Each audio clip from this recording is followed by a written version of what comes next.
नमस्कार. गौरीच रेसिपी कोल्हापूर या चॅनलवर तुमचे खूप खूप स्वागत आहे. आज आपण म्हशीच्या कोवळ्या दुधाच्या चिकाच्या वड्या ही रेसिपी पाहणार आहोत. एकदम सोपी आणि साधी पद्धत आहे, गावरान पद्धत. इथे मी वेळलेल्या म्हशीचे कोवळे दूध घेतलं आहे. म्हणजे वेळलेल्या म्हशीचे आपण पहिल्यांदा धार काढतो, म्हणजे दूध काढतो, ते दूध घेतलं आहे इथे वडीसाठी. इथे 2.5 लिटर दूध आहे. हे दूध आता आपल्याला चांगले शिजवून घ्यायचं आहे. म्हणजे मी कुकरमध्ये शिजवून घेणार आहोत. इथे मी कुकरमध्ये 1.5 तांब्यात पाणी घालून घेतलं आहे. त्यामध्ये आपल्याला आता डबे घालून झाकण लावायचं आहे.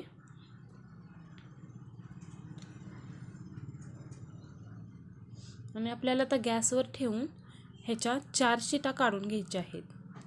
म्हणजे 4 शिटा दिल्यामुळे चांगला शिजतो. इथे आपला चिक चांगला शिजून झाला आहे.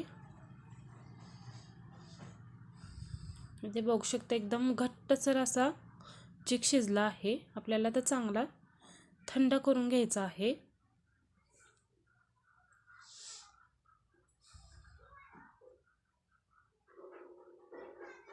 इथं आपलं थंड झालं आहे. आपल्याला डब्यामधून आपल्याला आता चिक काढून घ्यायचा आहे. म्हणजे त्याचा कडा पण आता सैल करून घ्यायचे आहेत. हा चिक पूर्ण कठीण असतो, त्यामुळे जरा वेळ लागतो. इथे अशा पद्धतीने कट करून घ्यायचा आहे. इथे बघू शकता एकदम मस्त असा चिक निघाला आहे आणि चांगला शिजला पण आहे. आता सर्व डब्यामधून मी काढून घेणार आहे. इथे बघू शकता एकदम मस्त असा शिजला आहे. आता आपल्याला खिसणीने खिसून घ्यायचं आहे. आता मी परात घेतली आहे मोठी, त्यामध्ये आपल्याला आता खिसून घ्यायचं आहे.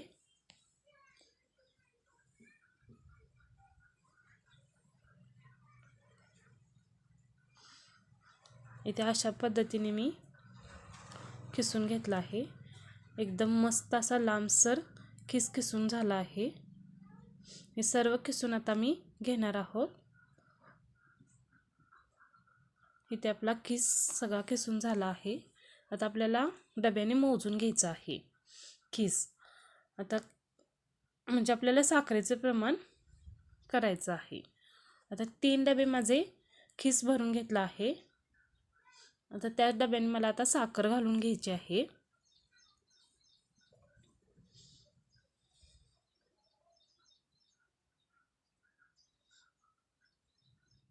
आपल्याला आता साखर ॲड करायची आहे.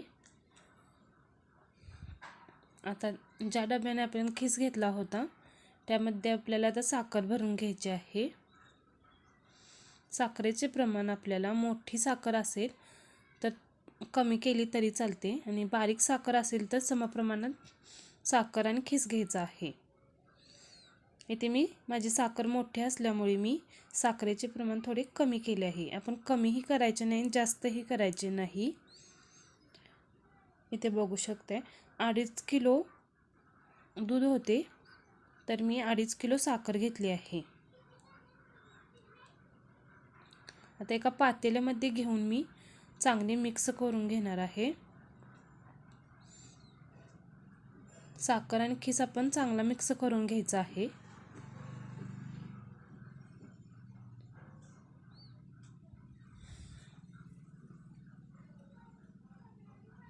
आता गॅसवर ठेवून द्यायचं आहे आणि आपल्याला आता मिश्रण एकसारखे हलवत राहायचं आहे.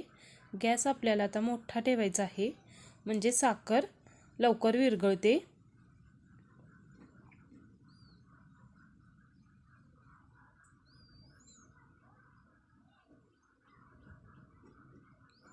इथे वडी तयार करण्यासाठी मला 1.5 तास वेळ लागला आहे.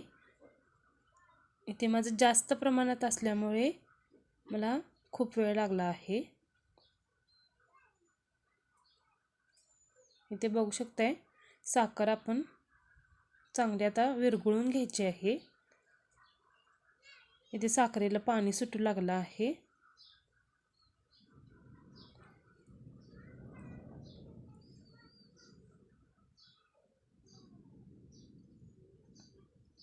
ते पूर्ण साखर विरघळली आहे, त्याचं पाणी तयार झालं आहे.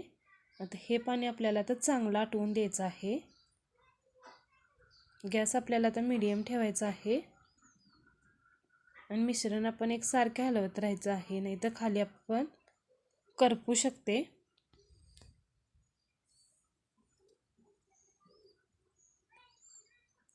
इथे बघू शकताय कलरही चेंज झाला आहे, पाणीही थोडं आटलं आहे. आणखी आपल्याला शिजवून घ्यायचं आहे. आणखी 15 मिनटं आपल्याला आता चांगले शिजवून घ्यायचं आहे, म्हणजे पाणी आपले चांगले आटून देणार आहोत. कलरही पूर्ण चेंज करायचा आहे, त्याचा लालसर रंग येऊपर्यंत आपल्याला आता चांगले परतून घ्यायचं आहे. इथे बघू शकताय एकदम मस्त असे पाक पण तयार झाला आहे आणि खिसही चांगला शिजला आहे. अशा पद्धतीने पूर्ण पाणी त्याचं आटवून द्यायचं आहे. ही वडी आपल्याला महिनाभर टिकते. अशा पद्धतीने नक्की ट्राय करून बघा. इथं घरच्या म्हशीचे असल्यामुळे मी जास्त प्रमाणात घेतले आहेत. आता तोपर्यंत आपल्याला ठेवून द्यायचं आहे 5 मिनटं. आणि एका मोठ्या वेळणीला मी आता तूप लावून घेतलं आहे. वेळणीवर ते आपल्याला आता थोडे मिश्रण घालून घ्यायचं आहे. आता आपल्याला सगळीकडे पसरून द्यायचं आहे.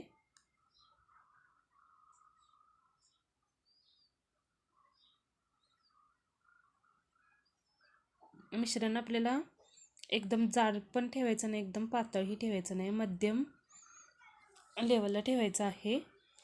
आता एका प्लेटमध्ये आपल्याला तूप लावून घ्यायचं आहे आणि आपल्याला त्यावरती टॅप करायचं आहे, म्हणजे चांगले दाबून घ्यायचं आहे, म्हणजे वडी आपली चांगली सेट होते.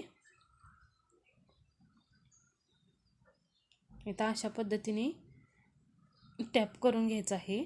माझे सर्व मिश्रण 3 प्लेटमध्ये भरून घेतले आहेत मी. आता 10 मिनिटांनंतर आपल्याला आता वडीचा आकार द्यायचा आहे,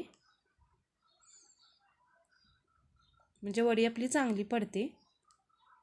मिश्रण एकदम थंड झाल्यानंतर वड्या आपल्या चांगल्या पडत नाहीत, म्हणून 10 मिनिटांनंतर आपल्याला अशा पद्धतीने वडीला आकार द्यायचा आहे.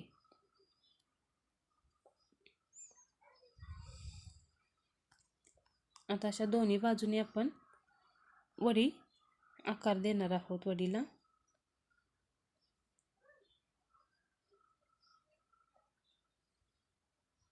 इथे वडीला आपण आकार देऊन झाला आहे. आता आपल्याला ही वडी अर्धा तास सेट करून घ्यायची आहे. इथे अर्धा तासानंतर आपल्याला बघू शकताय वडी एकदम परफेक्ट अशी सेट झाली आहे. एकदम घट्टसर अशी ही वडी झाली आहे. आता आपल्याला उलटणीच्या साहाय्याने म्हणजे सुरीच्या साहाय्याने आपण खालून प्रेस करायचं आहे, म्हणजे वडी पटकन निघते. तूप लावल्यामुळे आपली वडी चिकटत नाही, एकदम सहजपणे आपली वडी निघते बघा. इथे अशा पद्धतीने आकार दिल्याप्रमाणे वडी तयार झाली आहे. आता सर्व प्लेटमध्ये मी वड्या काढून घेणार आहोत.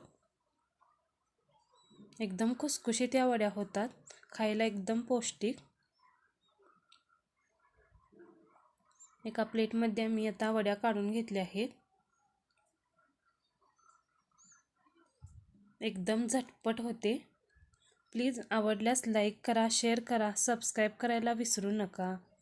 आणि वडी कशी झाली हे मला कमेंटद्वारे नक्की सांगा. धन्यवाद.